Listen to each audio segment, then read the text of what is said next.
Brad Williams, Excel Prime. How to convert values? We're going to use the convert function. It's very simple.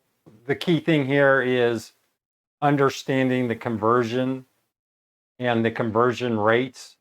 Over here on your right, you're going to see a list of conversions that Excel makes available.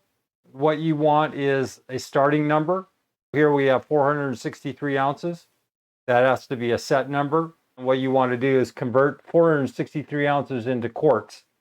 On the right is the list, but as you can see, it's a long list. Liquid measures are down below here.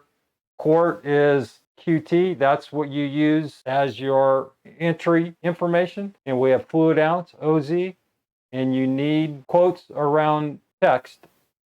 Here's how it looks. We have C6, which is ounce. We have the conversion, ounce to quart. Here we'll go convert, and we have number, which is the 463. We inputted the ounce, and then we inputted quarts. The answer is 14.47. You can do distance. If you wanted this as meters, we'll go convert M. I'm doing this within the quotes, so M, ignore this.